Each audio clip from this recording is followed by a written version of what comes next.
The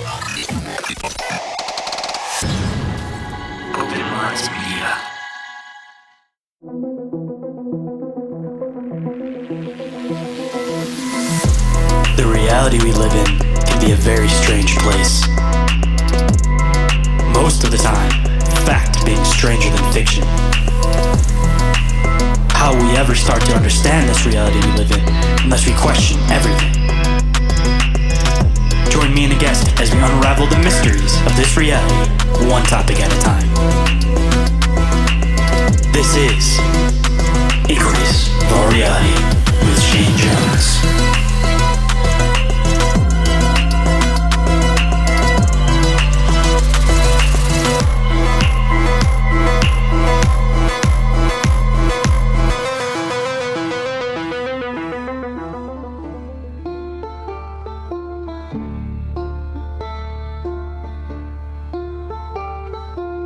What is up, Inquirers, and welcome to yet another installment of Inquiries of All Reality. I'm the one they call Shane, as always, and today for you guys, I have somebody who's been talked about on almost every single episode of the show. He's been kind of a weird underworking of the show with connecting me with a lot of awesome people that I've had on as guests, and I figured that it would be an awesome opportunity to have him on the show, and he ended up hitting me up directly, actually, because this will be his very first podcast, and he comes on to share some local stories of the legendary Snarly Yow. But before we get into the show, of course, we have to hit some quick news and updates. First and foremost, I mentioned it last week, but Bizarre Inquiries will become a YouTube live show. So if anybody has any articles, clips, or questions that they would like us to discuss on the show, or if there's any guests that you guys would really like to see get involved in that show, other podcasters, friends of the community, anything like that, shoot us a message, let us know, send us those questions, articles, all of that. And if you guys are interested in popping into that show when it is live, you guys definitely have to go and follow on social media because we'll be posting it probably a couple days beforehand, but definitely if that's something you guys want to keep tabs on, subscribe to the YouTube and make sure you follow on social media to get updates on that. And like I also mentioned last week, Patreon lives are back, so if you are a Patreon subscriber, make sure you guys are keeping track of when the lives are happening. They usually get announced the day of, so just a precaution for that. Sometimes I'm able to announce it a day beforehand, but definitely make sure you guys have your notifications on for Patreon so that you guys know you're getting those. And of course, the premium live replays are also back. So if anybody is interested in picking up any additional content and supporting the show in the process, make sure you guys go and check out the Patreon and all of the new live stuff that'll be going forward as we get rolling into this new year, and everything, of course, gets set up. And it's also been almost a year, going on a year and a half, since we've gotten a typed out review for the show on iTunes or anything like that. So if anybody doesn't mind leaving a typed out review, I would greatly appreciate it, just so I can read it on the show and, of course, give you guys a big shout out. I see all the numbers going up on Spotify, so all the Spotify listeners out there, I definitely appreciate you guys leaving the reviews. I think you guys can comment over there, but I don't know how to exactly see those unless I go through every single episode. So if you guys have the opportunity to leave a review or rating on any other podcatcher, not just iTunes, but anything you guys come across, again, I would greatly appreciate it. And it's an awesome way to continue helping the show to grow, to make it so that I can bring on more awesome guests for you guys and get more people involved in the community.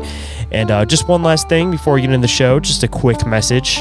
This podcast has a strong focus on community engagement, so I encourage all listeners to share their own experiences and research on the show.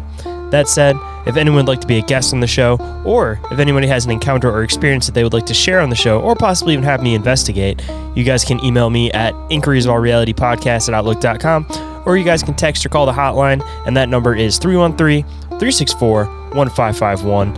And every single thing that I mentioned is all available in the link tree, which is available down in that show description. And with that, let's get into the show.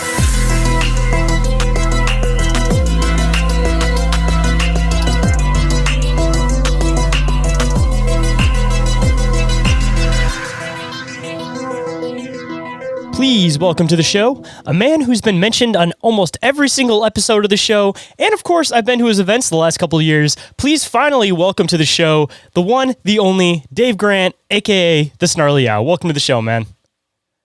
Hey, thanks, Shane.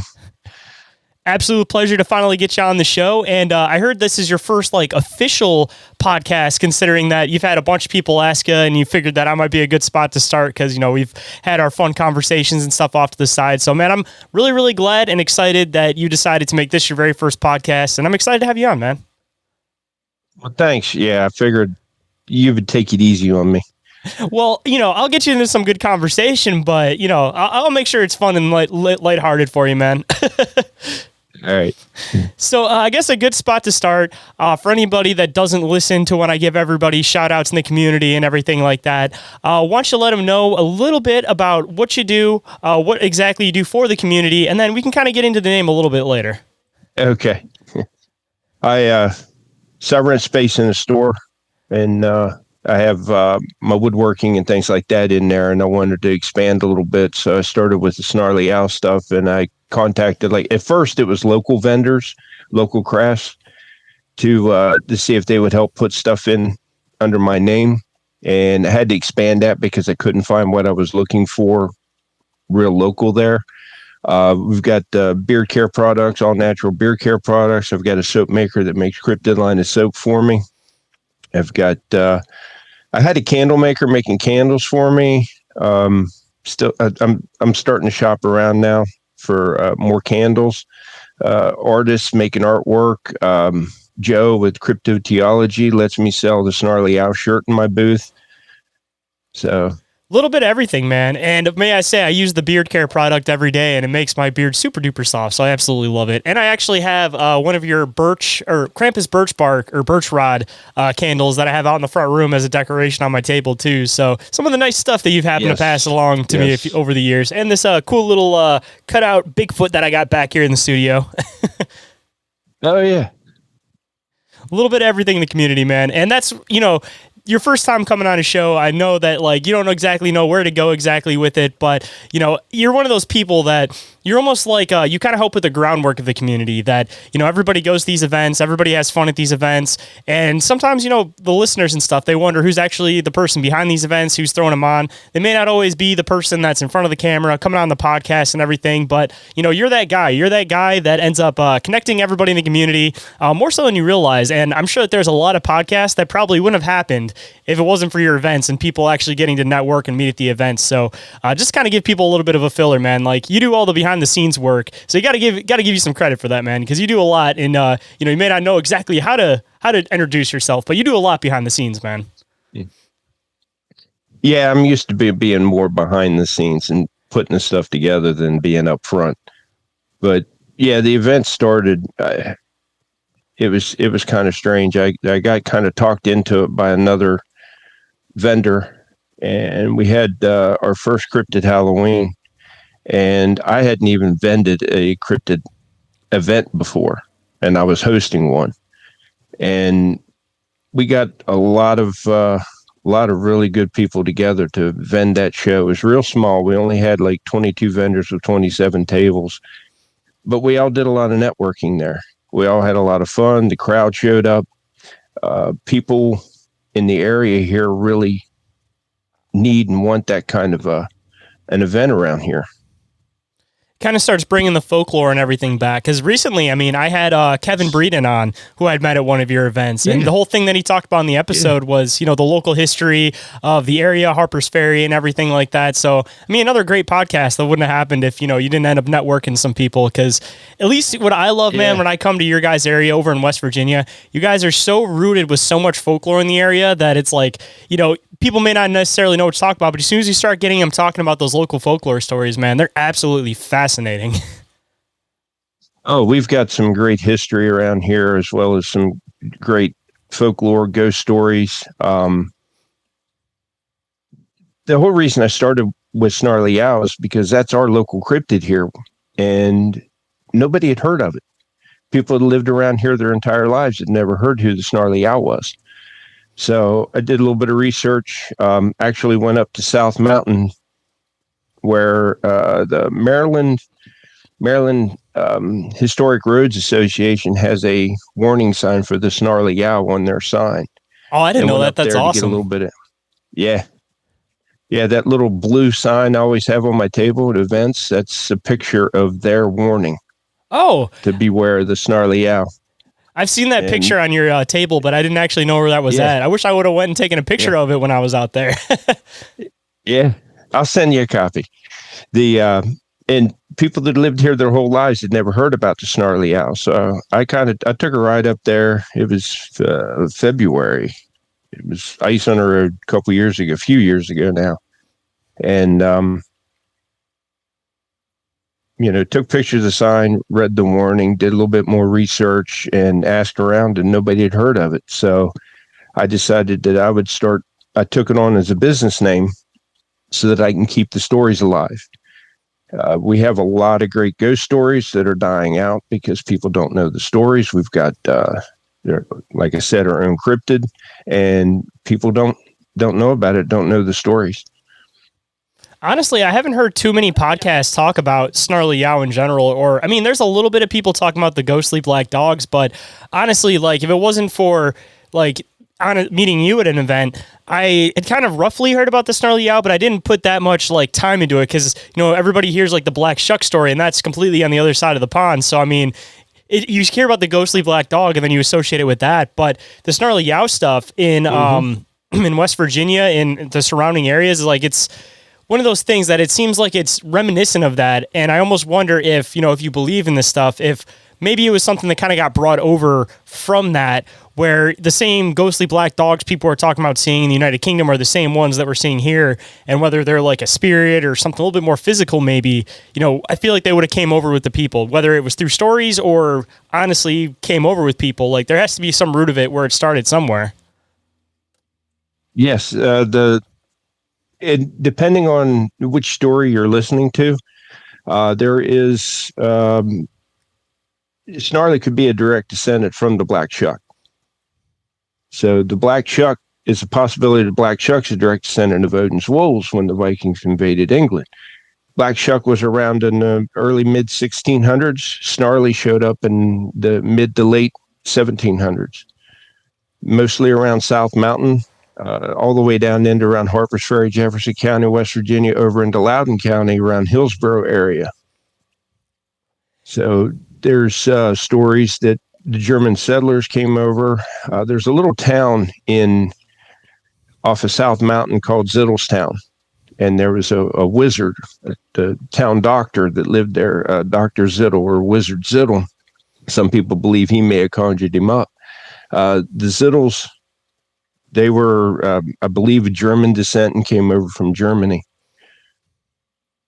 And then, like, as far as like stuff you heard from me when you were a kid, you said that there was like a split of different stories. What are some of the other possible origin stories you've heard? Black dog, phantom dog, just a little bit of everything. But the two main ones where he may have came from was either Dr. Zittle or came over with the German settlers. But being a direct descendant of the Black Shuck. And then when the first sighting started happening, if you've kind of dug into it a little bit before, what exactly were people describing that they were seeing, and like how far back did these sightings go? And are there any that have really stuck out in your head as far as like ones you've heard when you were a kid or ones that you'd read that are more of like in the past? And then we can kind of get to the current stuff, because I know you have one that's really fascinating that somebody came to your booth with, but we'll save that one for a little bit later. Yeah. Oh, and I've got more that I probably haven't even told you about since then. Well, I'm excited to hear those, because that one was one of those ones I was like, I definitely got to talk about that one on the show. Okay. So the first time Snarly was ever written about was by Madeline Dahlgren. Now, Madeline Dahlgren lived up on South Mountain. She built the South Mountain Inn, and then across the street from the South Mountain Inn is the Dahlgren Chapel. Back just after the Civil War, she had the chapel built. She wrote a book called South Mountain Magic, and in that book she writes about the Snarly Yow, and some of the encounters that she wrote about in the book were frontiersmen would be coming back on I think it was National Road. I forget what they called it back then. They would be coming back from the taverns, frontiersmen riding a horse. Big black dog would show up in the road. He took his musket, fired rounds at it. The bullets would pass through it. One had an axe, threw his axe at Snarly. the axe passed through Snarly. And in her book, she writes about one in particular where gentleman tried to fist fight Snarly, and his punches were passing through him. Well, that's one way to do it. You ain't got a knife. I guess you just got to fist fight the dog, right? Yeah. Dude, can you imagine that? Like, just in the first place, like the amount of fear that you'd feel when you see just like a dog cross your path, and especially if it was like a bigger end black dog, because a lot of people theorize that these things might be, like the souls or whatever of like hunting dogs, almost like you said, the direct descendants of Odin's hunting dogs.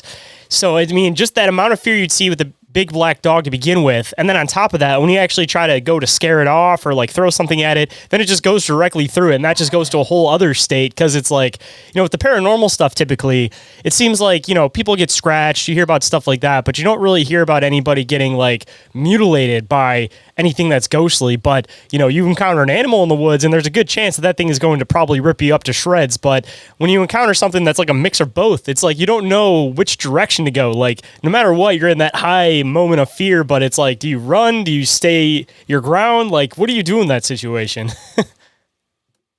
Yeah. Snarly would show up in the roadways. Some of the stuff that I've researched, if Dr. Zittel conjured him up, he conjured him up to protect roadways and waterways in the area. And most of the time you'll see him in a road or alongside the road or alongside of a waterway. Now, if Snarly shows up, most of the time he's black in appearance.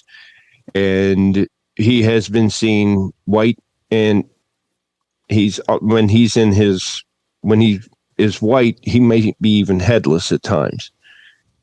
So when he's in the roadway, like back in the 1980s and stuff, there was a school bus coming down the road and they thought they hit a black dog in the road. So everybody got off the school bus and looked.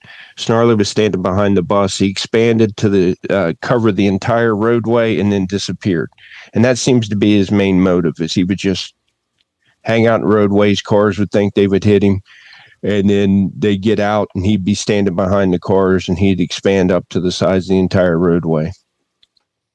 It's almost like a shadow. He would just expand and like disappear, like almost like he's supposed to be protecting the road. Like he's just maybe bringing like awareness to something in the area, or maybe making people second guess, go in that direction possibly. But I mean, I'm surprised there hasn't been anybody that's claimed that this thing is like charged at him or something like that before. Because even if it hasn't attacked him, I feel like, to scare somebody off or protect an area, maybe charging at him might be a good possibility.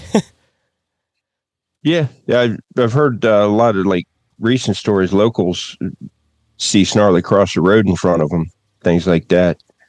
I think the one story that you were talking about, gentleman had no idea what he had seen. He started telling me a story about and this was the white version of Snarly. He saw a big white dog running along the hillside, and so I started asking questions, location, things like that. And he was up on South Mountain, and this giant white dog was running in the field next to the road. And he said he was a long ways away, but it looked like he kept getting closer. And to me, that just sounds like Snarly was just getting bigger. And he just kind of brushed it off. And the next day he went over to a friend's house, and on the passenger side of his truck was a muddy paw print that had run down the side of his truck. It was huge. So that's almost like something physical, but then also something spiritual at the same time, which brings back in that, like, do you run from this thing? Do you hold your ground? Like, what do you do in those situations? Hold on tight, everyone. Inquiries of Our Reality will be right back after this brief commercial break. But if you don't mind taking a second to follow Inquiries of Our Reality on Instagram and Facebook, and Open Minds Media on YouTube and TikTok, I'd greatly appreciate it. And feel free to spark up a conversation. I love getting to know you guys. And now back to the show.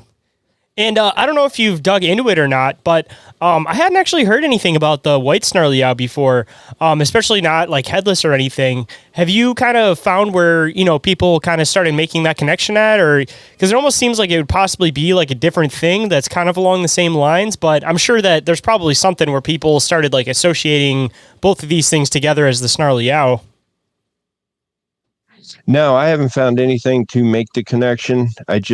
The only stories I could find are just where people talk about him being black or being white. And when they talk about him being headless, he seems to always be white when he's headless. I almost wonder if I don't know, maybe it is a different thing, and maybe it's just kind of spitballing here, but the whole like ghostly black dog idea, like it seems like most of the time it seems to be kind of related to this like hunting dog motif. So assumably, there's going to be a pack of hunting dogs. So it's like very rare that a hunter just uses one single dog by itself. So I'm kind of curious if, we're calling both these things a Snarly Yow, but if there is like a root or like an origin to this thing, where exactly it came from, we ever figure out what exactly it is one day. I wonder if it's like the two hunting dogs, like maybe it was a pair of hunting dogs possibly, but we call them the same thing because they, both have the same abilities, possibly because they died the same way, or they were really connected to the land because of hunting it for so long or something. But yeah, I'm wondering if it's like two sides of the same pack, possibly. Yeah, I've never seen any stories. I've never talked to anybody that's seen them both together at the same time, though. I mean, you got to split them off when you're going hunting, I guess. Maybe they will end up coming in from two different directions, like somebody's over here and somebody's over here. Maybe there's a sighting that happens in the same night where one person sees the black dog and one person ends up seeing the white dog. It's possible. Or another weird way of thinking about it too, if this thing is something like ghostly or spiritual, maybe it's like two sides to this dog's like personality, or two sides to this dog's soul, or whatever you want to call it, where there's the black side, like the dark side of it, and then there's the white side, and that's like the light side of it. Because I wonder if you start diving into it, if there's like a difference in these things where like they maybe act a little bit different or something like that, that it's just two split sides of the same ghostly being. Yeah, it's possible. I haven't come across any information on that like that, though. And then I want to dive some more into some of the stories that you picked up while you've been vending, but at least like growing up as a kid, or hearing stuff from your family, or even hearing stuff from other locals, what are some more of like the tales that you've heard that were one of the ones that like really stick out to you? Well, over here, not too far from me, is Harper's Ferry. And a lot of the old timers talk about like their parents, grandparents, and stuff would come across Snarly Yow in their gardens and stuff in Harper's Ferry, and they would throw rocks at him to shoo him away, and the rocks would pass right through him. I've had a couple of people tell me stories where just down the road, actually out towards Middleway. You're familiar with Middleway. You're talking about that area where you go through all the winding hills, where it's like the flat battlefield area. Yep. Out towards Middleway, he's run across the road in front of cars there before, and then on up into Berkeley County, up above Martinsburg, Hedgesville area. He's been seen in the roadways. Then I had a lady, and I'm nowhere near an investigator. I need to learn some investigating skills, but at least to go out and get the Snarly Yow. Yeah, at least to be able to collect the information. A lady told me her sister saw Snarly in her yard over in Hillsborough, right across the state line in Virginia, and she has an audio recording of him. And I didn't think fast enough to get her email. I gave her my email to email it to me, and then I never heard back from her. Well, just in case she's listening to the show, if you're out there listening, please send those recordings to Snarly and I, because we both definitely want to hear them. Yes, definitely. So back in October, I went down to the Old Green Ice Festival in Chickamauga, Georgia, and I'd set up my booth there, and was had a young person come up to my booth and saw my logo and started telling me a story. And he was driving down the road in the Tahoe, and a big black dog jumped out in the road. He swerved. He could have swore he hit it, and he swerved and hit a tree with his Tahoe. Got out. There was no dog in front of him, but there was a big black dog standing behind his Tahoe that was big as the road, and then vanished. And this kid had never heard any of the Snarly Yow stories before, so I told him about some of the stories. The great thing about talking to him was he finally felt like vindicated. Like he wasn't crazy anymore after I started telling the stories about Snarly Yow. So I asked him, about where it happened. And down there, they don't really tell you where it's at. They start giving you landmarks and stuff. But he was pointing over towards the Lookout Mountain area. And a little while later, another fella come up to my booth, looked at my logo, and started telling me about a big black dog that crossed between him and his camper. So I asked him, I said, well, where were you at? Were you on a roadway or a waterway? He was camping right between a road and a creek. And I said, but about where did that happen? And he pointed in the same direction towards Lookout Mountain where the other fella did. Sid, I'm assuming these are the types of people too that are, out hunting. They're spending a lot of time in the woods. Like they probably know what they're seeing. So it's one of those things that, it sounds ghostly. It sounds like folklore, but you have like hunters, you have people that are spending their time out in the woods seeing these things and knowing that there's something weird with these things. So that kind of brings some more validity to it. Because when people hear these stories, they're like, oh, it's just a ghost story. It's folklore. It's local legend. But, if you are familiar with what's in the area, you've been living out there your entire life and you see something that you've never seen before, like, that you haven't seen that thing before. So, like, those are the people that end up having the most fascinating stories with this. And especially the people that don't even know what they've seen. It's like, again, that just shows that there is something weird going on in the area. Yeah, definitely. And these also the type of people don't go around and tell their stories just anybody either. They kind of keep the stories to themselves until they find somebody that they think will listen, and then they tell the stories to them. Say, just having that sign, I'm sure makes a big difference because it's like you actually give them some type of like visual. Because I'm sure that it's like mainly black dog stories that people come up to you asking or coming to tell you about. And the cool part about it is I don't think I've ever seen a sign on your table that says like, tell me these stories, anything like that. You just kind of have this demeanor that makes people comfortable and you make it so that people are able to come and tell these stories. And that's always a great thing if you're able to be one of those people, because then you can, put somebody's mind to rest, because I'm sure that some of these guys have probably spent, 5, 10, 20, maybe even 30, 40 years, keeping the story in the back of their mind and feeling crazy if they tell it to anybody, but there's that one person they could finally tell it to that fully listens to it, takes everything in, and actually starts connecting dots for them. So it's really cool that you get to be that guy.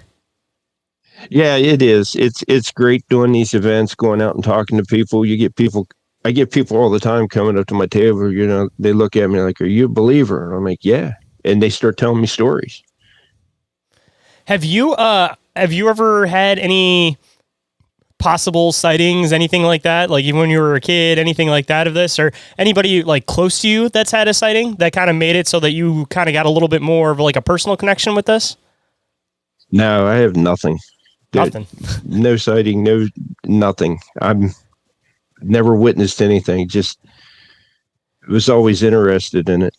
It's going to happen one of those nights when you're not paying attention, you're not looking, you're going to be coming home from an event or something like that, and then all of a sudden this black dog's going to cross the road with bright eyes, and you're going to be like, I knew it. Yeah.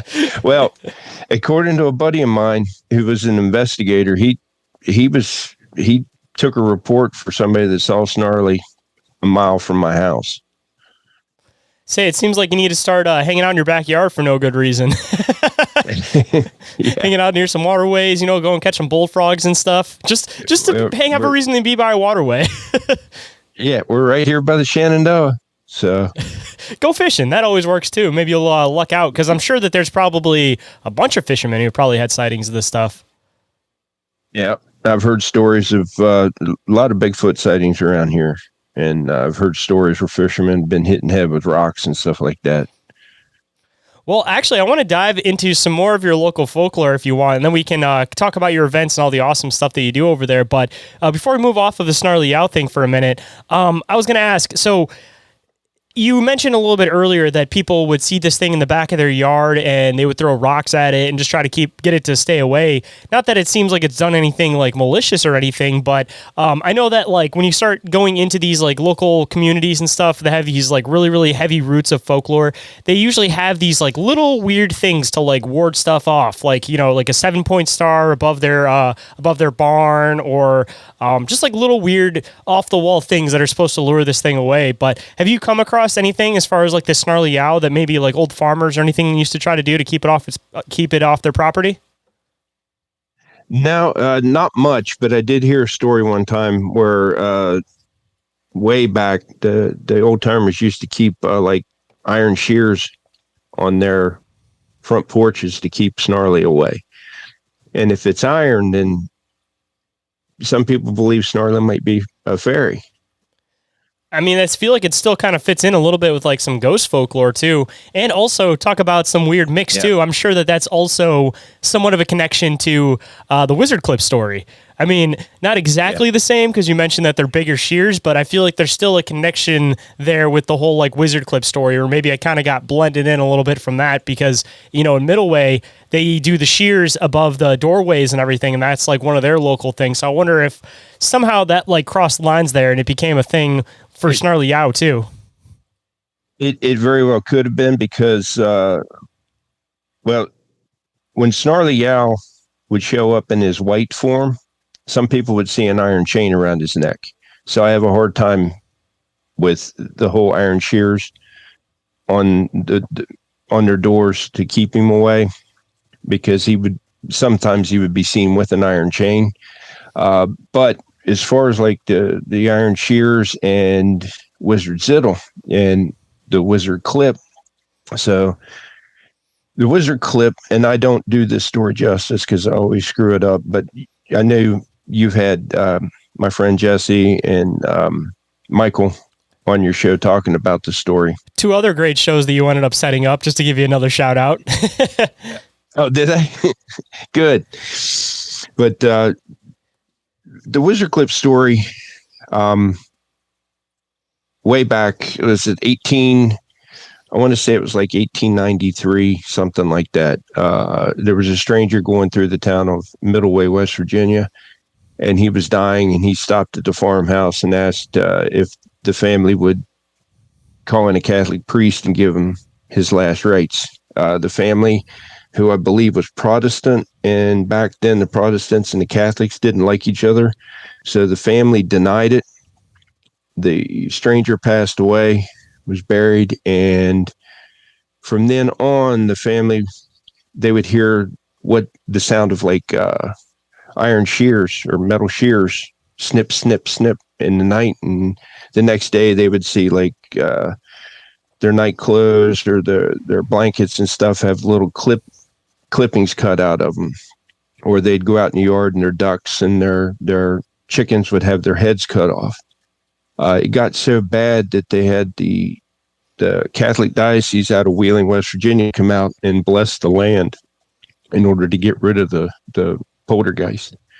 And from what I understand, the stranger's still buried over there somewhere. It's in, what's the name of that place? Priestfield, right? Priestfield. Yep. Yes. So the family was so grateful to the Wheeling diocese that they donated, I think it was 35 acres to the Wheeling diocese, which they built what is called Priestfield, which is like a retreat. And he's buried somewhere on Priestfield.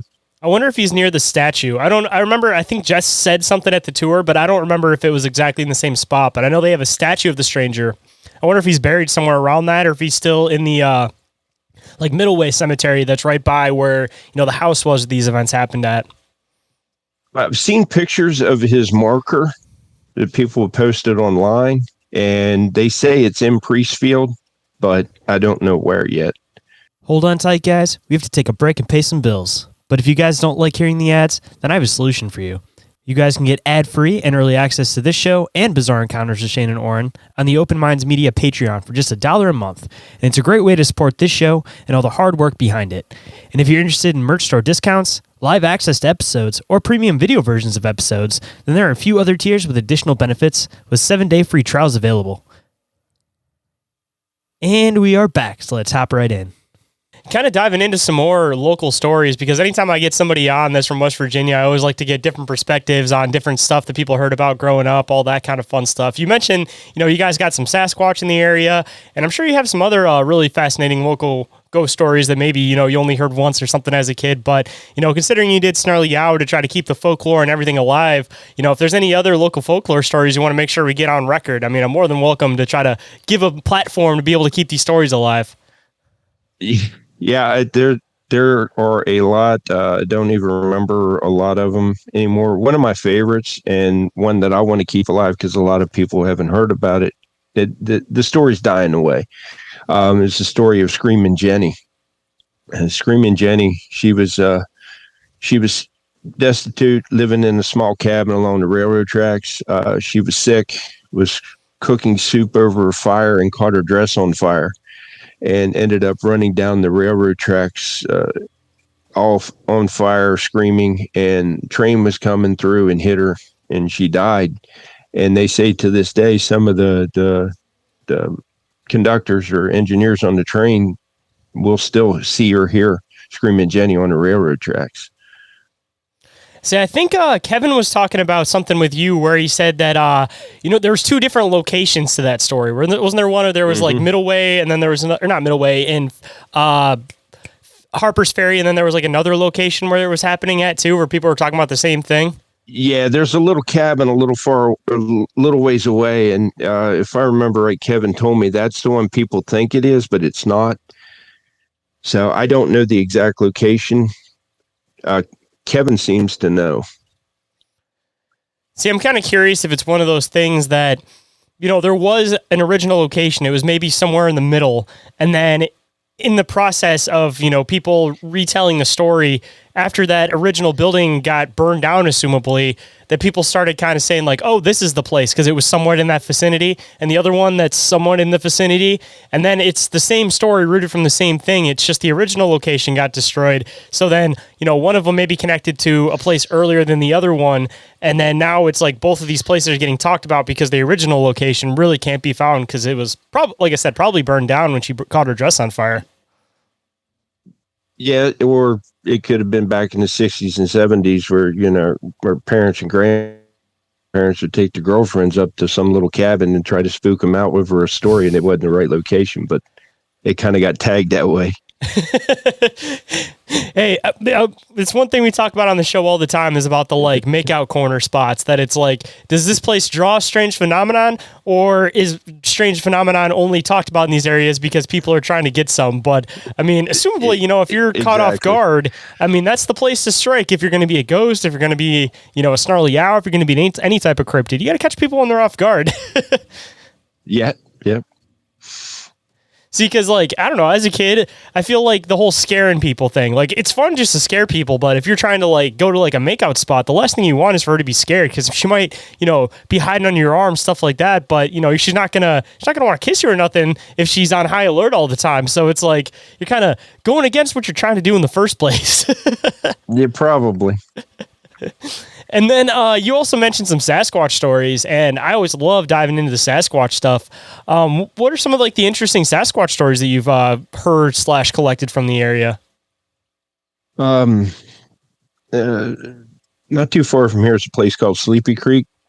It's a big hunting preserve. There's a gun range there, a little lake, little pond you can fish on, stuff like that. I had a lady pull me aside at a show one day and was telling me she was cutting through there. It's all dirt roads up there, and she was cutting through there with her daughter, and they saw silhouette of a very large creature chucking rocks and hitting her truck from the wood line. And while she's telling me that story, she started visibly shaking. She was just, you could tell it upset her. Saying, just to make sure we touch base on everything here, I don't know if you've gotten any UFO sighting stories or alien sighting stories, but I don't want to throw out the name because I don't know if he wants to be connected to the story or anything, but somebody that I met at your event, somebody that I get these little interesting, cool figures from, hint, hint, because I'm sure you know who I'm talking about, yeah. Dave. Yeah. Their son mentioned that he had a sighting in your area. It was near Ranson, because he said it wasn't too far from where that last event was that we were at.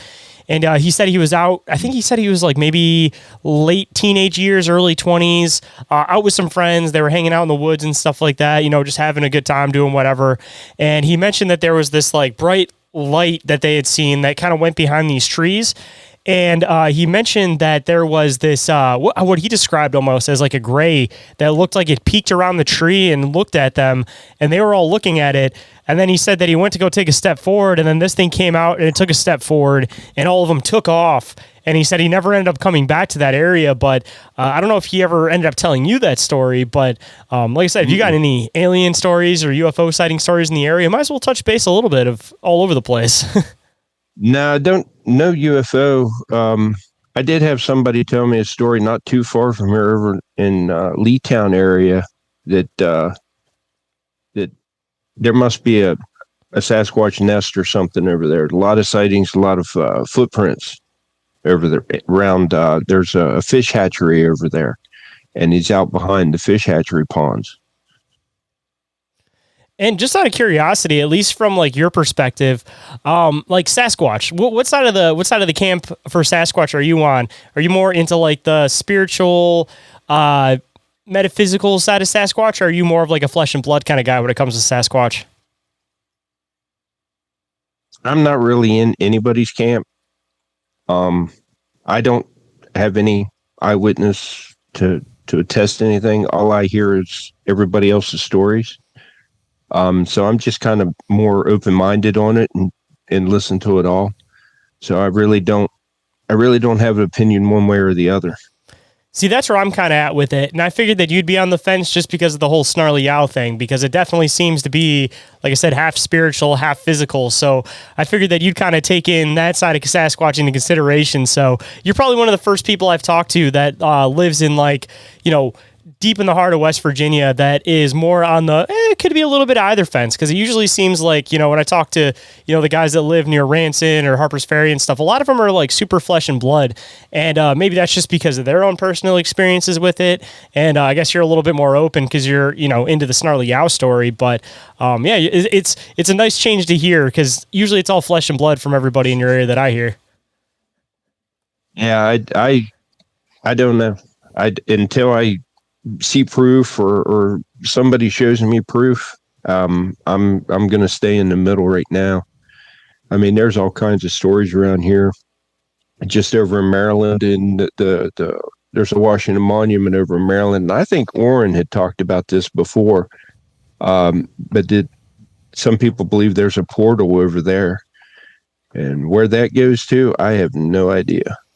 Well, I mean, Appalachia as a whole has a lot that people talk about with it. I mean, it's the oldest mountain range in the world that we know of. You know, there's the whole thing about, you know, all these old mine stories about weird stuff started happening once they started digging into the mountains and everything. Like, there seems to just be something with the mountains. And, you know, you see all over the internet, you know, you lock your doors and you cover your windows in Appalachia at night. And, you know, this is why, man, people are having ridiculous sightings all the time. It's not even just like here's some random guy. Like, it seems like when you start getting into having conversations with people and you start getting them comfortable, especially in the Appalachian region, like, everybody seems to have some type of story or something that they can't explain that they've kind of just put to the back of their mind and they try not to think about. And maybe, like, you know, you mentioned earlier, just trying to find the right guy to be able to tell the story to.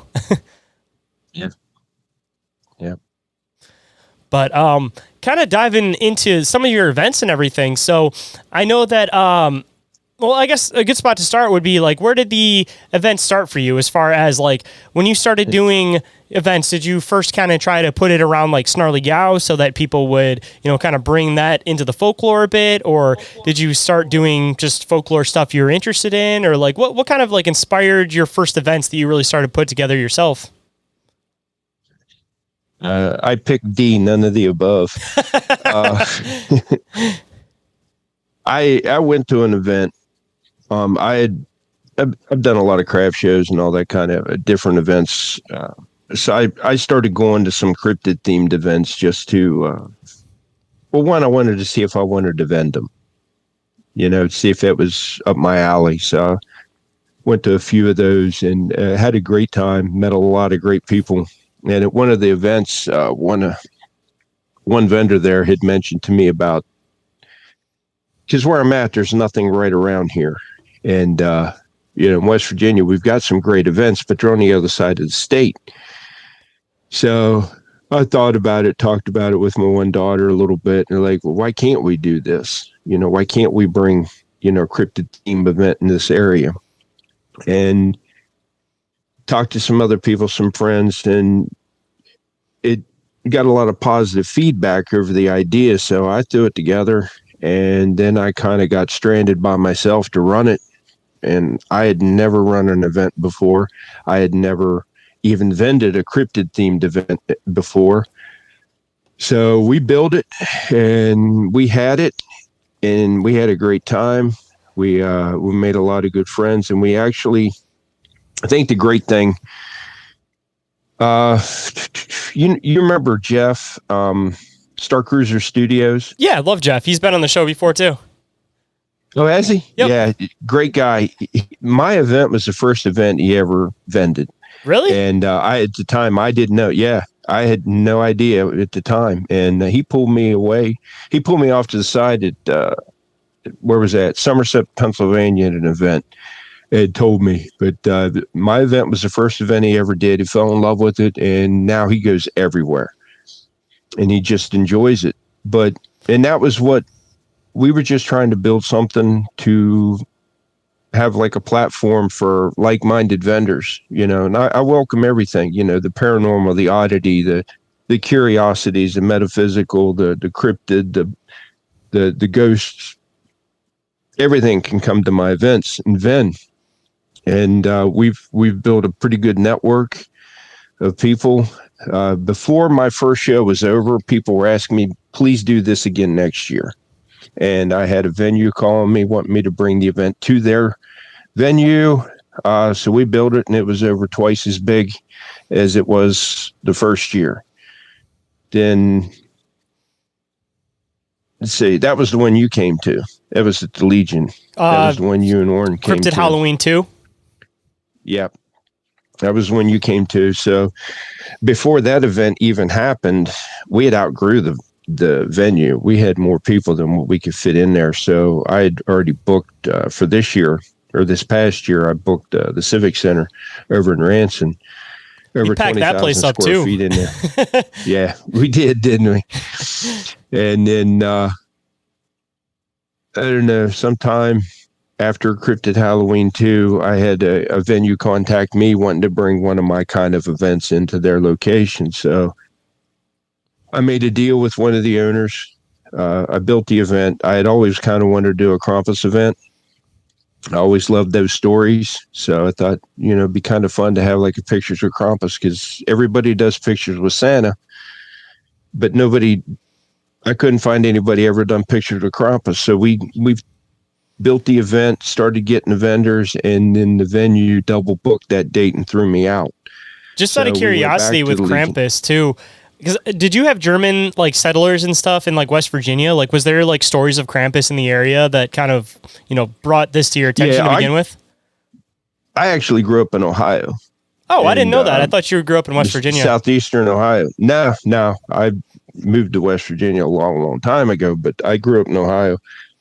And there was a lot of German, but I'd never heard, we heard stories, but we didn't ever, like even over in Europe, there's different names for Krampus. And we had a different name, and I don't even remember what it was then. Was it Belschnickel? I've heard that one recently. That's like not exactly, it doesn't look like Krampus, but it has the same like mannerisms and characteristics. Yeah, is that the Finnish version? It might be, yeah. Up in Finland? Or there's some a other... couple of the different countries have... Some other country near Germany, one of them over there. Maybe Austrian or something, but yeah, I've heard a few different ones where it's like the visual is different, but their actions are the same, where they come and they pick up the bad kids, they take them in a cage, they beat them with like the birch rod and all that kind of stuff, but like the characters themselves are different depending on the country. Yeah.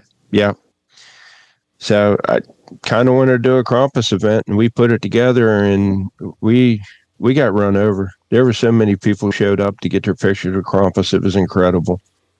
And people were like, this was going to be a one-time show. I was only going to do it once, and that was it. But there were so many people there, and so many people wanting me to do it again. So we planned it again for this year. And while I was building the one for this year, I had another venue call and said, we want a Krampus event. So I did 2 Krampus events 2 weekends in a row where we had pictures of Krampus. So I ended up building 2 shows at the same time, and both of them were a blast. That's one of the ones that I haven't gotten to go to yet, but it's because you have your October one and then you have your December one, and I'm all the way up in Michigan, so I'm like 8 hours away. But maybe one year I can flip flop it or something, where instead of coming to the Halloween event, I end up coming to the Krampus event, because Come to Krampus. it looks like a lot of fun, man. It looks like it's even bigger than the Halloween event, which the Halloween event's pretty big, but it looks like Christmas time Krampus, like it's even bigger. But I got to check it out one year. I got to get a picture with Krampus. Yeah. But I keep that event a lot smaller. It's less than half the size of Crypto Halloween, like vendors wise. And like this year for Crypto Halloween, we had speakers. We had the haunted house. We had Nancy Ann Ritter was a guest at the show. And what we have, like 84 vendors in there? I think it was. It was pretty packed. I mean, we pretty much filled up like the whole Civic Center besides just the walking area in the front. I mean, everything else was pretty much, all the walls and then aisles were pretty much filled. Yeah. But for Krampus, I think the Christmas of Krampus at the Legion, we had 34 vendors, 35 vendors. And then we did, up in Hagerstown, we did Naughty and Nice with Krampus. And we had 18 vendors up there. But the people up there came out of the woodwork. It was just, it's amazing. Just the people that want to show up, that are interested, that had vendors that had never vended with me before, that were just blown away at how nice the people are. They're willing to do every event that I put on now just because they like the crowd that I attract. So you got something about you that, you're this bigger dude, like, but you're not intimidating at all. Usually, you see a guy that's over 6 foot and he's usually intimidating, but you got a way that you like bring people in, you make people want to like tell their stories, you make everybody feel at home, and you're like, treat everybody like family, man. I think that's what it comes down to, is that everybody that meets Dave, like, you make impressions on people. So it's like everybody wants to come just at the simplest, man, just to hang out with you because you're a good dude. I appreciate that. I don't even know what to say, but thank you for the compliment. Don't go anywhere, guys. We'll be right back. But just a quick reminder, if you'd like to rock some gear for one of your favorite podcasts, creatures, or topics, hop on over to the Open Minds Media store on Etsy and Printify for a wide range of designs with new drops regularly. The most recent design available is the Squatch Country Fear and Loathing parody design, with Sasquatch as Hunter S. Thompson and Mothman as Dr. Gonzo, with artwork by Chris Holm of the Conspire Theory podcast. Welcome back to the show. Now let's dive right in. I don't do the events to make money. I pretty much, up until this year, most of my events, I went in the hole because I put everything that I was collecting from the vendors into the event, whether it's advertising or whatever. And I just wanted to build something that we could all have fun at. A lot of us like-minded people, we're weird. We like that. We don't care, but it gives us some place to go and hang out and just kind of enjoy ourselves. Be around our own type of people. Yeah. And this year for Crypto Halloween, I actually had a little bit of money left over this year, and I ended up writing 2 checks to 2 different nonprofits. One charity that reached out, wanted to work with me doing a couple of my events, called Scares That Care, and they're a national organization that gives money. They're and I always screw this up, but they're 100% volunteer. So every dollar they get in goes out to the charities, and they raise money for breast cancer, burn victims, and childhood diseases. And every year they pick recipients in each one of those categories, and they give them what they've been able to make throughout the year. So this year at Cryptid Halloween, I was able to present them with a little bit of a check. And then Jesse Norris, my friend at the Middleway Conservancy, they try to raise money just to keep that little town alive. And they got an issue right now with the bottling company trying to come in. So, yes. I mean, they've been asking people to write letters and all that. So I didn't mean to interrupt you. I just want to take a moment to say that if anybody is interested in Middleway, you love Middleway, you want it to stay the same, hit up Jesse, see if there's anything that you can do to help the conservancy, see if, you can write letters to this place, because that as soon as that bottling plant comes into that place, it's going to completely take on a totally different feel to the entire place. Like, that's one of those places that seems like it was a time capsule, but as soon as that comes in, it's going to throw off the whole community. Oh, yes. So not to sit up on a soapbox and preach, but do what you guys can to try to conserve middle way. Yes. Try to make some money to give to them for that. And Mountain Pure is trying to come in and take all their water and then resell it back to them, bottle it up and ship it out. There's some crooked stuff going on in this county right now. It's crazy that they're going to let this colonial historic town, because I believe that town was founded in like before the Revolution, if I'm not mistaken, like 17 something, yeah. And yeah, they're about to let a bottling company, after almost 200 years of this place just sitting and having still these colonial buildings and having all these like Civil War locations and everything, and they're just going to let a place come in and ruin it. Like that's mind blowing. Like, I mean, at that point, I'm surprised the whole entire town isn't considered historic, and nobody would even be able to do anything to it. Like, I wonder if there's got to be some kind of loophole that they can fight the system with this stuff. Yeah, I don't know. Yeah, Jesse's got her plate full right now. I'm not sure what they've got planned or what they've got a hearing coming up or a meeting coming up, I think, next month. Say if there's any lawyers out there and you guys might know some loopholes, again, make sure you guys hit up Jesse and see if you can save this town and, keep the locals local, get the bottling company out, because again, it's just going to destroy everything out there. Yes. But, I got to talk to Scares That Cares a little bit at the last event, and there were some really, really nice people, man. I've been trying to get them on the show, but I haven't gotten an opportunity to get a hold of them again yet. I've tried emailing them, and I've tried messaging them on social media, but I'm sure that they're busy people. But, talk about a great cause, man. I'm glad that you do these events. And again, it's not about money for you. You're trying to connect people to make it so that everybody has a good time. You go out of your way for everybody, man. Like, I can't thank you enough for all the times that you've helped me out to get me out to these events and everything. And just all the stuff you do on the side, just connecting everything with the charities, any or extra money going towards the charities. Like, it says a lot, man, about your character. And you're, like I said, I can't say it enough, man. You're a really good dude. That's why your events work. That's why everybody comes. You're just an authentic, honest person. And honestly, that's, I think, drew me to you in the first place, because the first time that we got to meet was at Squonkapalooza, which was Joe and Lisa's event. And you were sitting over in the booth, over off to the corner. I got to do my walk around after venting for a little bit. And I don't know, you just have something about your character, man. It just like drew me in. You were just standing there, you just had this inviting character to you. So I ended up coming up, I ended up talking to you, and it all kind of, avalanched from there, man. And now I've been coming to your Halloween events every year, give you shout outs on the show and everything. And, like I said, I'm glad that you're able to come on the show, because I talk about you so much on the show, and this is the first time that anybody's gotten an opportunity to see who the man is behind the curtain. Yeah. Well, we've got a busy year coming up this year.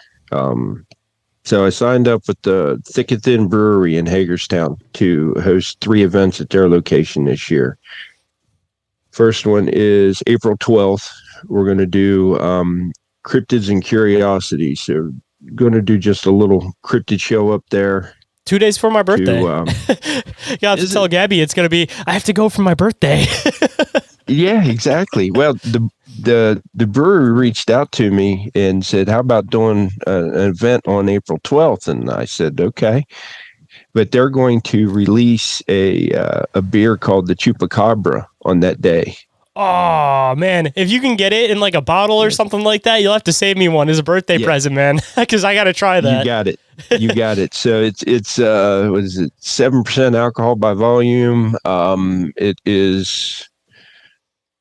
I'm trying to do all this from memory and I can't remember, but it's aged in tequila barrels. It's like a margarita sour mixed beer with aged in tequila barrels or something. All you got to say is sour and I'm sold. That's my thing. Sour specifically is my thing, man. I go to the Abolitionist every single time I'm over in your area, and they have one of the best sours I've ever had in my life. So anytime I go there, I got to get a growler of one, because like I said, I'm not a drinker like that. I don't like party. I don't drink like that. But sours, though, they always get me. That fermented taste is just, it's fantastic. I can just sit there and sip on it. I love it. Yeah, I don't drink. Even back when I did drink, I couldn't stand beer, so I have no appeal for beer, but I'm definitely up for helping them celebrate their release. Oh, definitely. I would say perfect timing for all that stuff too, man. Because like I'm sure that if you get that rolling too, you might even get to a point where, if you do a couple events with them, maybe they'll even end up making like a Snarly Yow ale or something like that. That'd be pretty sweet. They did a Krampus beer for my event in December. There you go, man. You just got to get them to do a Snarly Yow one, then you'll be all set. You'll have your own specialized beer, man. Have my own beer that I won't even drink. That's the funny part, is that all these different cryptid shows, like, what I would give, man, to be able to have my own like specialty beer for the show. It's funny. You got the connection to have a beer and you're like, I don't drink it, but that's the connection everybody wants, is to have their own specialty beer. Yeah. Well, let's see. So we're doing that April 12th. We're going to be in Hagerstown celebrating their new release. And then April 26th, we're going back to Berryville. I had an idea, and last year, and a store owner asked me if I could bring it over to her store and do it in her parking lot, and we did it, and we had a blast. We did. So we're going to do it again this year. We're going to call it Halfway to Halloween. We're going to have a Halloween craft show April 26th over in Berryville from 10 to 3. So we're going to have a haunted house, costumes, trick-or-treating, and I don't know what else yet. I haven't got ideas. I just haven't put some of them in motion yet. I have an idea that a lot of people were throwing last year at Cryptid Halloween, and you should probably do it with that event too. You should do a Halloween contest, or like a costume contest for like the kids and for the adults. Yeah. And even if it's, they get some type of like, bigger barrel of candy, or somebody donates something or whatever. Like, it was such a great opportunity last year. I think that would get even more people into the event, and it'd be probably a good one to do there too. Just some type of costume contest, man. Yeah, that might be fun. Somebody brought that up for last year's event. We didn't. I couldn't figure it out to do it at the time, but we might do that this year. There's a couple pretty cool haunted trails local. Last year, one of them set some actors out for us, kind of hung out and scared everybody, which was awesome.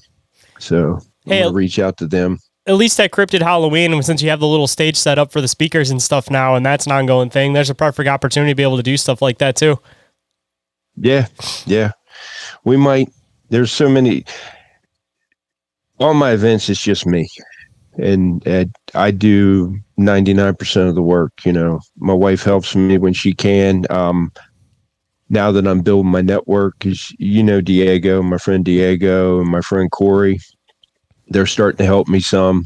So they were a godsend for Cryptid Halloween. They were able to, they helped set up and tear down and all that. But up until now, it's just been me by myself doing all this and trying to add too much. I just can't keep up. But we're building a pretty good network of people. Kevin Breeden's starting to work with us. So we're going to August 23rd in Hagerstown at the Thick and Thin Brewery. I'm not going to tell you what it is yet, but we're planning something big, really big. And the artwork is being made right now so that I can make the announcement of it. But I'm trying to keep it hush hush until I can make the announcement. Knowing all the awesome themes of your events, man, I'm looking forward to it, because you're very themed with your events, and they seem to work out pretty well with drawing people in. So I'm excited to see what this one is, man. Yes, my friend Corey reached out to me last summer. Said, hey, I got an idea I want you to help me with. And it had been anybody but Corey, and it had been anybody but what his idea was, I would have said no. And after he said his idea to me, I said, we got to do this. So we put a little committee together and got some things worked out on how to do it. The problem was the venue. We couldn't find a venue that would work for every aspect of the show. And then with the venue comes trying to find the date, and we were back and forth. But now with this new venue up in Hagerstown, when me and my wife were talking to the general manager there who invited me up, my wife's like, you need to tell her what your idea is. So I ran it past her, and she absolutely loved it. So I took Corey up there, and took my friend Diego up there to see the venue. They love the venue. They've got tons of space. We can really pull this off up there. And it's very budget friendly, which helps a lot. And we're going to blow it up in August. Dude, I'm looking forward to seeing all the pictures that come out of it when you announce it and everything. And I'm sure on this show, since I'm always talking about you, I'll probably end up giving the listeners some more information as you get a bit closer, and you end up passing it on to me too. I appreciate that. You never know how much I appreciate that. I do. It means a lot. But we got, I can't even remember all the dates I got. I got 9 dates set this year, whether I can do them all or not. But we've got April, I got 2 shows. Then June 7th, I'm going to do a cryptid-themed show, probably cryptid-themed over in Berryville. And then August 23rd in Hagerstown.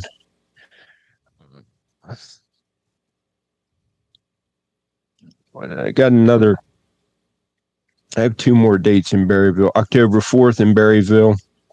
You're going to do some kind of a haunted or paranormal or Halloween themed show. Then November 15th, we're going to do a Krampus event in Berryville. Going to be a little bit early, but everybody's out Christmas shopping and everybody's out seeing Santa. So we're going to bring pictures of Krampus over to Berryville. And then December 13th and 20th, tentatively, we're doing Krampus events between Charlestown and Hagerstown. And then Cryptid Halloween, tentatively, it is October 25th. I'm wanting to move it to November 1st, but the new director of the Civic Center wouldn't open his calendar for me when I was wanting to change the date. And I'm still trying to get back down there to see if he'll open his calendar, see if I can change the date on that one. Sounds like you're staying busy this year, and I'm gonna try to no matter what try to make it to the Halloween event. But if not, maybe I'll try to swap it around and see if I can come out to the Christmas one this year, just to try to mix it up a little bit. But sure. If anybody's in the area, make sure you guys mark your calendars. Make sure you guys come to all of Snarly Yow's events that you can make it to, because I believe that at least Cryptid Halloween is free. I don't know if all your events are free, but I'm assuming that they probably are, because you like to give everything back to the vendors. So for anybody that is in the area, wants to go to some events, and they don't want to have to pay the door fee, then, anything Snarly Yow's putting on, you can take out the family for the day, have some fun. It's fun for all ages, because you keep everything pretty PG for the kids and everything. So definitely something to do while you're in the area. And if I was closer to the area, I'd definitely be making it to every single event, man. Hey, you need to move down this way. That's what I've been saying, man. I'm tired of living in Michigan. I hate living in the city. I need to go and move back out to the country. That's it. Come on down. One day, I just got to convince the lady. Free. That's the problem. That's the problem. Yes. She got family here, and I'm like, nope, let's go. I'm down. They can come down and see us. I think the kids would come down, though. They seem to like it down here. I think the kids would have more fun down there, honestly. That's what I'm always telling my lady is I was like, yeah, Michigan, whatever, like you got family up here, but they don't come around that often anyways. Might as well move down south where the kids can at least have some fun, right? And actually have some people they can hang out with and stuff. Like everybody up in Michigan, especially near the city, everybody's just pissed off and doesn't want to talk, and it's not a very friendly place. Like when you go north, everything's friendly when you get north into the more rural areas, but the city is it's not a place for kids, man. No, it's not. No. And I do. I keep everything kid friendly. I keep it all PG rated. My first cryptid Halloween, I've got my Sasquatch costume. I've had it for a while now. And the first cryptid Halloween, I was going to wear it, but I got so busy I forgot about it. And Jessie, actually, she hollers at me. She says, "Hey, this little boy wants to see Sasquatch." So I went and put the costume on. The kid was probably 3 years old. Took one look at me, ran over and hugged my leg. And that made the entire event worthwhile. All he wanted to do was see Bigfoot, and he got a chance to see Bigfoot. It made that little kid's day. And that's part of why I do all this is, these little ones, all the littles, they don't know the stories. They don't know the ghost stories. They're all being forgotten about. And just keep them alive so that the littles can hear them. Hold that thought. We'll be right back. But before we get into this break, if you might be interested in joining a growing community of like-minded individuals, then pop on over to the Open Minds Media Telegram, a place to discuss high strangeness, conspiracies, and anything else on your mind. Bizarre and open-minded individuals always welcome. Link to join available down in the show description. And we are back, so let's get back to it. just to make another awesome connection too, just to show people again, like what type of events you're really putting on here.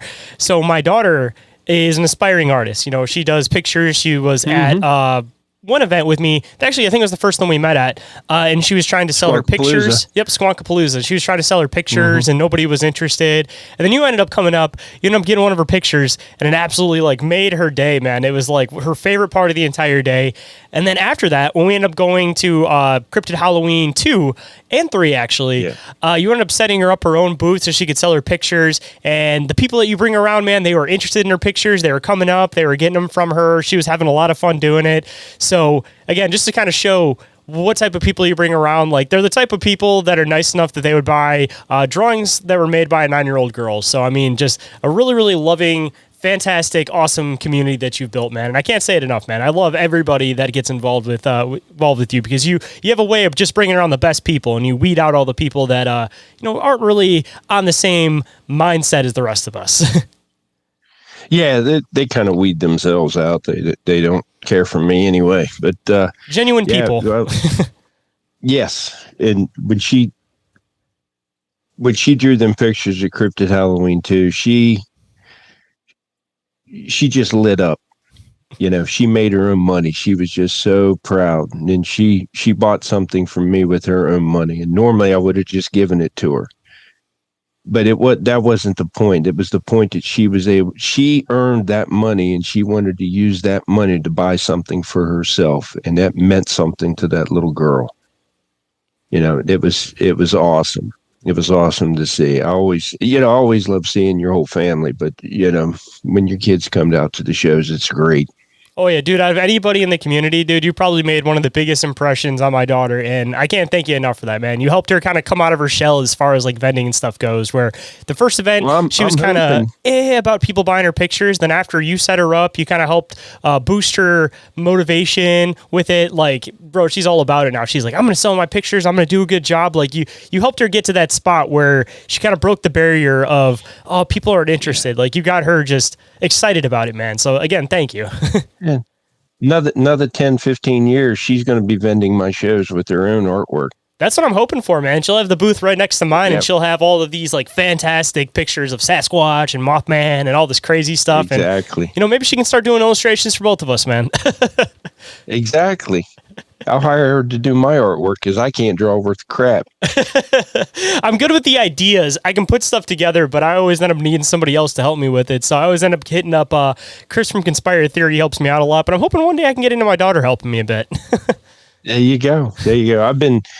I hit up Joe from Cryptoteeology to do the artwork for this big event we're planning in August. He sent me the rough draft sketches today. It's so awesome. I am so excited to make the announcement, but I want everything in place before I make the announcement.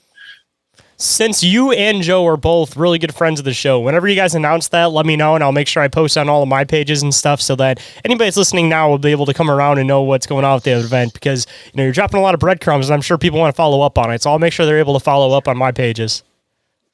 Yep, definitely. And I will be reaching out about something else for 2026 too. For me? There's something. Information to pass on to you. Dude, we got something in the works for 2026 too. Man, I'm always excited to hear it. Yeah, I don't know. I had, as you know, I'm a Christian. I seem to be falling into people wanting me to vend shows and stuff, and I didn't want to do it at all. And I had a long talk with God one day about hosting events, and I told him, I said, if this is the way I'm supposed to go, I'll follow it, as long as and man, it just keeps coming. You're giving people a sense of community, man. I can't say it enough. I mean, God's work at its finest. Everybody kind of has their like weird niche, and you've helped connect a lot of fantastic people, man. Like, if there's no other motivation to it, I mean, that's got to be the work that he wants you to do, is just making an awesome community of people for everybody. Yeah, and it's been a lot of fun, and I've made a lot of good friends in a short amount of time, and it's just been awesome. And I guess it's been a wild ride. Oh yeah, absolutely, man. And I'm here to see where exactly the wild ride ends up going to, because, like I said, it seems like everything just keeps getting bigger and bigger every year. Yeah. And in a good way, I'm gonna have because to like cut you back a said, little bit. if you build it, they will come. So the good news is now that you're starting to make this community, there's more people like you were mentioning that are willing to come and help. So as these events get bigger, hopefully there's going to be more people you make awesome ties with. So it'll end up getting easier on you, because if everybody takes a little piece, then, you know, everybody can make this awesome event happen, and everybody is minimally stressed out. And it's nice that people care about you enough that they don't want to see you stressed out. So they want to come and they want to help out. Yeah. Yeah. Yeah. It's coming together. I don't know. I don't know. There's some days I just like, oh, why am I doing this? And other days I'm like, I'm just so glad to be able to do this stuff. Like I said, you're making a mark on the community and you're keeping folklore alive, man. So, I mean, at the root of it, at least you're doing something with a good cause, man. And on top of that, you're even doing the charity stuff. So, I mean, like, there's just, it's all up from there, you know, like everything that's worth doing takes some hard work. And in the end, man, it's like you're creating so many different experiences for people, experiences for kids, helping people out. So it's like, you know, it may be really, really stressful, but at least when you sit back at the end, you can feel good about yourself knowing that you really, really did something that made an impact. Yeah. I learned a long time ago, like, you know, when I'm looking at these events and getting to them, if I'm stressed, I know everything's going to be all right then. It'll go well if I'm stressed over it. Hey, at least that maybe puts you into a point where it's like, you don't want to be too stressed out, but at least if you're somewhat stressed from it, then at least you know that everything is going to go properly. Because it seems like you kind of have a way of doing stuff where you're stressed out of these events, but everything perfectly falls into place. And that's because, you know, like you said, you had a conversation with God about it. Like everything is intended to happen how it's supposed to happen. So you may be stressed out, but at least you know everything is going to fall into place exactly how it needs to. Yeah, I try. Stay tuned, guys. This is our last break. But if you guys enjoyed the show and think I deserve it, please leave a review or rating for the show on iTunes or Spotify. Your continued support is what makes this show possible, and your opinions go a long way to help the show grow and improve. So thank you. Now back with that deep conversation you crave.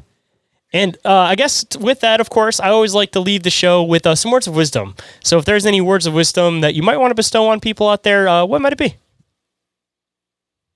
Just be kind. That's some honestly. Love everybody. Don't judge anybody. That's honestly some really good, straightforward words of wisdom, man. Because you just got to be an authentic, honest person, and you'll end up drawing in an awesome crowd of authentic, honest people. So again, some great words of wisdom to live by, and something that you've definitely lived by too. I try. And if anybody wanted to come and check out Snarly Yow natural products, I don't know if you have a place where people can buy that stuff online or not. If people wanted to check out these events, make sure they can keep up on the dates and everything. Or even if somebody has a Snarly Yow story they might want to share with you, where can people come and find you on the internet? So snarlyyow.com. That's my website.